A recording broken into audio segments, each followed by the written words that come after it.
4,24 années-lumière. Cela ressemble à un chiffre astronomique abstrait.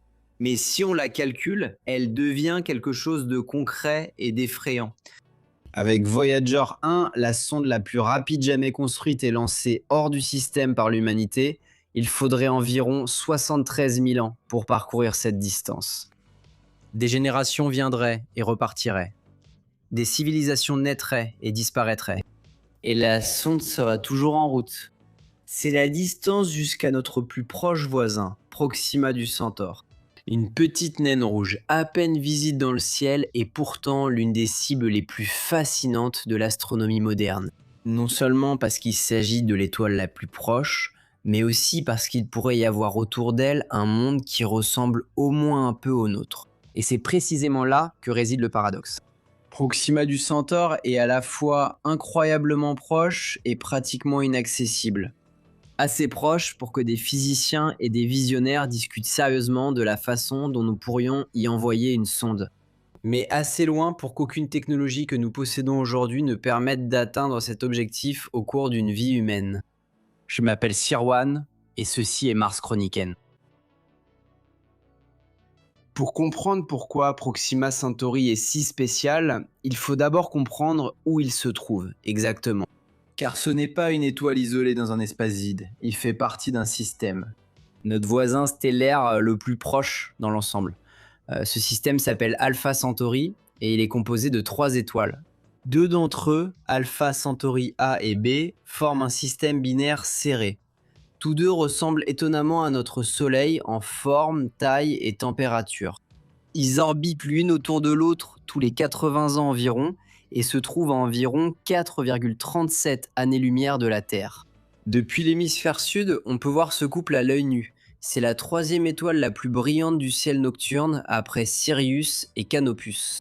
Les 2 étoiles sont si proches l'une de l'autre qu'elles apparaissent comme un seul point lumineux. Mais l'étoile décisive de cette histoire est en fait la 3e. Elle n'a été découverte qu'en 1915 et plutôt par hasard. L'astronome écossais Robert Innes examinait des photographies du ciel à l'observatoire de l'Union de Johannesburg lorsqu'il remarqua quelque chose. Une étoile très faible s'était légèrement déplacée sur les images. Exactement comme on l'observe pour un objet qui est relativement proche. Après d'autres mesures, il était clair. Ce point lumineux discret n'était pas une simple étoile de fond. C'était l'étoile la plus proche du Soleil. Son nom, Proxima du Centaure. La plus proche. Ce qui a suivi, c'est une prise de conscience progressive que cette étoile était fondamentalement différente de notre Soleil. Proxima Centauri est une naine rouge, plus petite, plus froide, moins massive. Il ne possède qu'environ 12% de la masse de notre Soleil et environ 15% de son diamètre. Et pourtant, il est étonnamment dense. Sa matière est tellement comprimée que sa densité moyenne est environ 40 fois supérieure à celle du Soleil. Mais ce n'est pas ce qu'il y a de plus intéressant chez lui. Les naines rouges fonctionnent différemment sur le plan physique des étoiles comme notre Soleil. À l'intérieur de Proxima Centauri, le plasma chaud est entièrement mélangé. Les astronomes appellent cela la convection intégrale. Ce processus génère un champ magnétique particulièrement fort et chaotique. Et ce champ magnétique provoque régulièrement quelque chose qui rend toute planète à proximité inhabitable. D'énormes éruptions de rayonnement. Proxima du Centaure est ce qu'on appelle une étoile à éruption. En quelques minutes, sa luminosité peut soudainement augmenter de façon spectaculaire lorsque d'énormes quantités d'énergie magnétique sont libérées. Une éruption particulièrement spectaculaire a été observée en mai 2019. Il a brièvement été plus lumineux que jamais dans l'histoire de l'observation de cette étoile. Ces éruptions émettent de l'énergie sur l'ensemble du spectre électromagnétique, de la lumière visible jusqu'aux rayons X intenses. Cela rend Proxima du Centaure à la fois fascinant et dangereux. En effet, il se pourrait qu'une planète en orbite autour de lui ressemble à première vue à une planète semblable à la Terre. La percée est survenue en 2016. Des astronomes de l'Observatoire européen austral au Chili ont observé pendant des mois un mouvement minuscule mais régulier de l'étoile, ce qu'on appelle un signal de vitesse radiale. Le léger vacillement d'une étoile qui se produit lorsqu'une planète l'attire légèrement d'avant en arrière par sa gravité. La campagne portait un nom délibérément choisi. La campagne faisait référence à la célèbre description de la Terre par Carl Sagan comme un point bleu pâle, vu à des milliards de kilomètres de distance. En août 2016, le résultat était sans équivoque. Proxima Centauri possède une planète. Il a été nommé Proxima Centauri B, et ses principales caractéristiques semblent prometteuses à première vue. Il est au moins 1,07 fois plus massif que la Terre. Il orbite autour de son étoile à une distance qui le place exactement dans la zone habitable, cette région où en théorie les températures pourraient permettre la présence d'eau liquide à la surface. Mais ici, la ressemblance avec la Terre s'arrête assez brusquement. Parce que Proxima Centauri est bien plus froide que notre Soleil, sa zone habitable se trouve beaucoup plus près de l'étoile. Proxima b se trouve à environ 20 fois plus près de son étoile que la Terre ne l'est du Soleil. Un tour complet ne prend que 11,2 jours. Et cette proximité extrême a très probablement une conséquence décisive. La planète est liée gravitationnellement, donc en rotation synchrone. Cela signifie un hémisphère fait toujours face à l'étoile, donc il y fait un jour éternel. L'autre côté reste en permanence dans l'obscurité, donc une nuit éternelle. On peut imaginer ce monde comme une planète divisée en deux mondes totalement différents. Du côté jour, une étoile rouge est en permanence dans le ciel, plus grande que notre Soleil dans le ciel terrestre, mais nettement plus sombre et plus rouge. Du côté nuit, c'est l'obscurité totale. Seule la lumière lointaine d'autres étoiles vient la troubler. Entre les deux, il pourrait exister une étroite zone de transition. Un crépuscule éternel, où les températures seraient assez modérées pour permettre, en théorie, la présence d'eau liquide. Mais ce n'est pas le plus grand problème. Les puissantes éruptions de rayonnement de l'étoile frappent cette planète de plein fouet. Selon les estimations, Proxima b reçoit entre 10 et 60 fois plus de rayonnement à haute énergie que la Terre n'en reçoit du Soleil. Dans de telles conditions, une atmosphère pourrait littéralement être soufflée au fil de millions ou de milliards d'années, particule par particule, de façon continue et implacable. Et sans atmosphère, il n'y a pas de pression atmosphérique stable, pas de régulation de la température et aucune protection contre le rayonnement cosmique. Nous ne savons pas si Proxima b est réellement propice à la vie. Nous n'avons jamais observé cette planète directement. Tout ce que nous savons à son sujet provient de mesures indirectes. C'est comme essayer de détecter un objet invisible parce qu'une lampe oscille légèrement, et ensuite en déduire la forme, la couleur et la surface de l'objet. Proxima b n'est pas seul dans ce cas. En 2022, des astronomes ont découvert une autre planète dans le système, Proxima Centauri d. Beaucoup plus petite que la Terre, probablement seulement un quart de sa masse, elle orbite autour de son étoile en seulement 5 jours. Cela le place bien en dehors de la zone habitable. Sa surface doit tout simplement être trop chaude pour la vie biologique telle que nous la connaissons. Et puis un troisième candidat, dont l'existence est encore controversée à ce jour, Proxima du Centaure C. Certaines observations suggèrent l'existence d'une planète beaucoup plus éloignée, avec une période orbitale de plus de 5 ans. D'autres chercheurs considèrent que le signal est une erreur de mesure.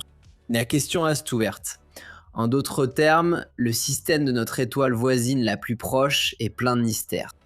Et jusqu'à présent, nous avons à peine les outils pour les résoudre. Alors posons la question décisive, comment y parvenir? C'est une question qui occupe les physiciens, les ingénieurs et les visionnaires depuis des décennies.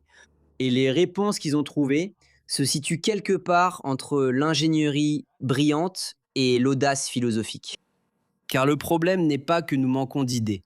Le problème, c'est que la physique du voyage interstellaire est tout simplement d'une brutalité extrême. Voyons d'abord où nous en sommes aujourd'hui.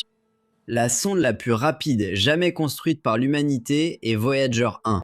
Elle a été lancée en 1977 et a depuis parcouru une distance qu'aucun objet fabriqué par l'homme n'a jamais atteinte. La sonde Parker Solar Probe est plusieurs fois plus rapide. Mais elle orbite autour du Soleil et ne quitte pas le système. Voyager se trouve désormais dans l'espace interstellaire, c'est-à-dire au-delà de la zone d'influence de notre Soleil. Et pourtant, pour parcourir la distance jusqu'à Proxima du Centaure, il lui faudrait environ 73 000 ans. Ce n'est pas une solution d'ingénierie, mais un rappel à quel point les distances interstellaires sont fondamentalement différentes de tout ce que nous connaissons jusqu'à présent. Pour atteindre Proxima du Centaure dans un laps de temps humainement significatif, disons entre 20 et 100 ans, il faudrait une sonde capable d'accélérer à au moins 20% de la vitesse de la lumière. Cela correspond à environ 60 000 km par seconde. Donc presque 1,5 fois le tour de l'équateur terrestre par seconde. À titre de comparaison, la Terre orbite autour du Soleil à environ 30 km par seconde. Il faudrait donc accélérer une sonde à 2000 fois la vitesse de la Terre. Mais comment fait-on cela? La réponse la plus plausible que la science puisse offrir actuellement est un projet appelé Breakthrough Starshot. L'initiative a été présentée en 2016 par le milliardaire russe Yuri Milner et Stephen Hawking, et elle repose sur une logique rafraîchissante et directe. Si l'on ne peut pas amener une sonde à des vitesses interstellaires avec du carburant conventionnel, alors on se passe tout simplement de carburant. À la place, on utilise la lumière. L'idée repose sur la pression de rayonnement des lasers. De minuscules sondes appelées Starships doivent être montées sur des voiles photoniques ultra fines. Ces voiles seraient relativement grandes, mais extrêmement légères. L'ensemble de la sonde ne pèserait guère plus que quelques grammes, à peu près autant qu'un timbre-poste. Et il ne s'agit pas d'une seule sonde, mais de véritables essaims de telles sondes interstellaires. Elles pourraient bien sûr être propulsées par le Soleil, mais ce serait si lent qu'il pourrait falloir des années pour atteindre la vitesse de croisière souhaitée. Mais heureusement, les scientifiques ont trouvé une solution alternative. La lumière artificielle générée depuis la Terre. Depuis le sol, un immense réseau de lasers d'une puissance totale d'environ 100 gigawatts dirigerait un faisceau intense vers cette voile. La pression de radiation de cette lumière accélérerait la sonde à 20% de la vitesse de la lumière en quelques minutes seulement. Le résultat, un temps de trajet vers Proxima Centauri d'environ 20 ans. Cela paraît de la science-fiction, mais la physique est solide. Le concept de la voile lumineuse n'est pas une idée nouvelle. Il a déjà été sérieusement discuté dans les années 1970. La nouveauté réside dans la combinaison de la miniaturisation de l'électronique et de la puissance des lasers modernes. Les défis restent néanmoins énormes. Construire un réseau de lasers d'une puissance de 100 gigawatts dépasse tout ce que l'humanité a jamais conçu jusqu'à présent. Les voiles photoniques doivent être si fines qu'elles n'absorbent pas le faisceau laser, sinon elles se désintégreraient en une fraction de seconde. Les sondes doivent fonctionner avec une électronique minimale et pourtant être capables de prendre des images, de stocker des données et de transmettre des informations vers la Terre sur des distances interstellaires. Et puis il y a un autre problème, souvent négligé, le freinage. À 20% de la vitesse de la lumière, la sonde atteindrait Proxima Centauri en environ 20 ans. Mais il traverserait aussi le système tout aussi rapidement. Elle n'aurait que quelques heures, voire minutes, pour collecter des données avant que le système ne soit derrière elle. Un frein n'est tout simplement pas prévu dans ce concept. C'est le prix de la vitesse. Et les données que la sonde renverrait mettraient encore 4 ans à atteindre la Terre à la vitesse de la lumière.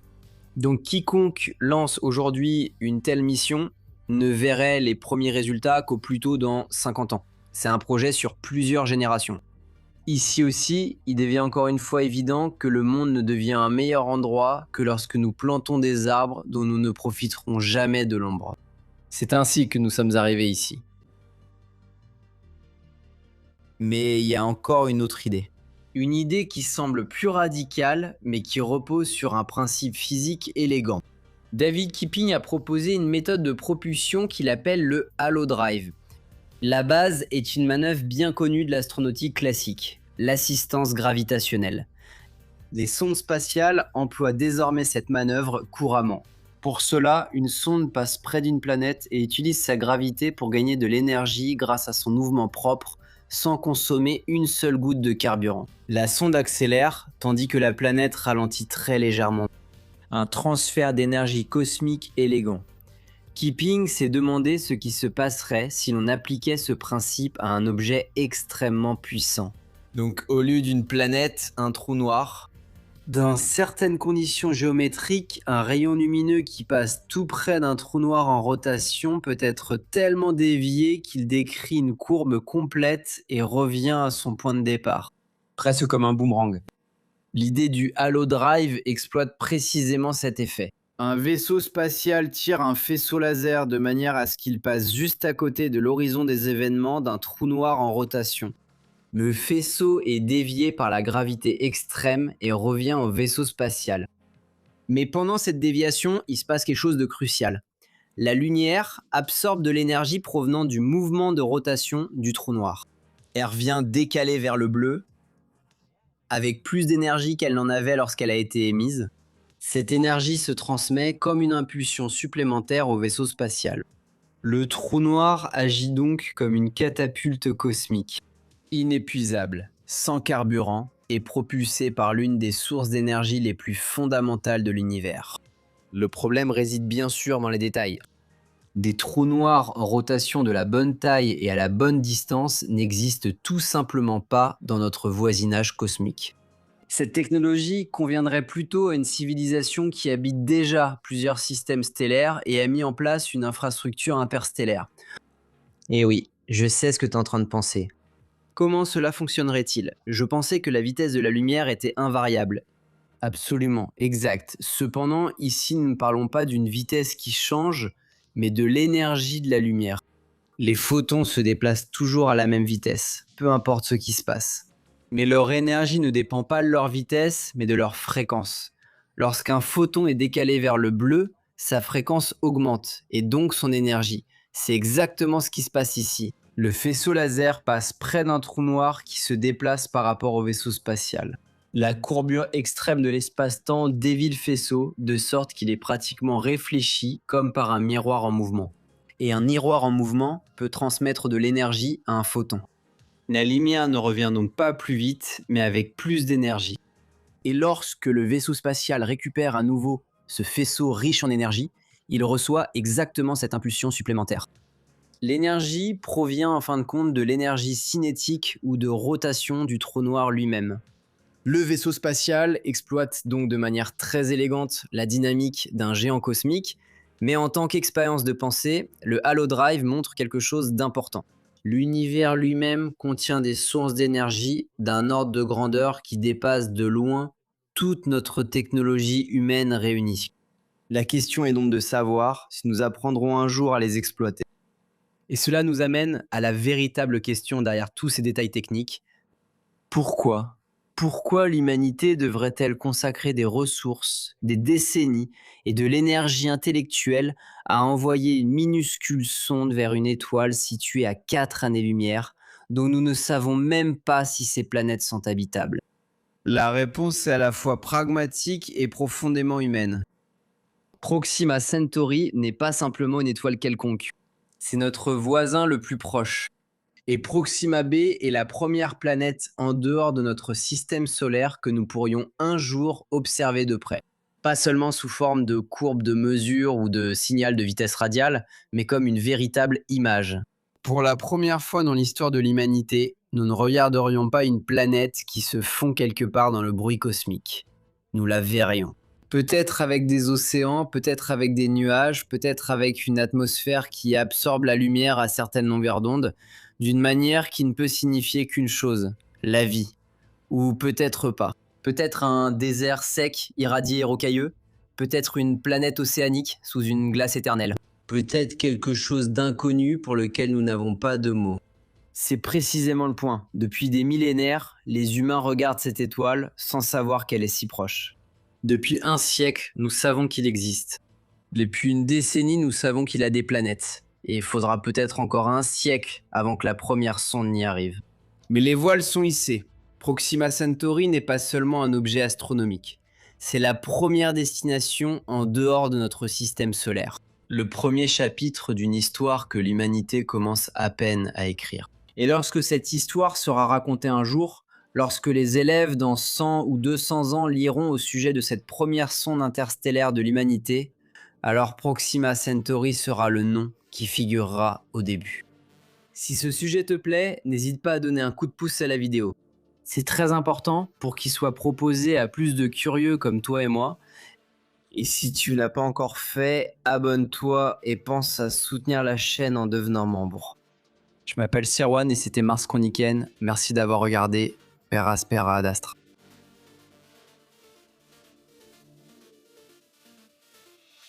On a déjà fait le clap, mais on l'a oublié par sécurité.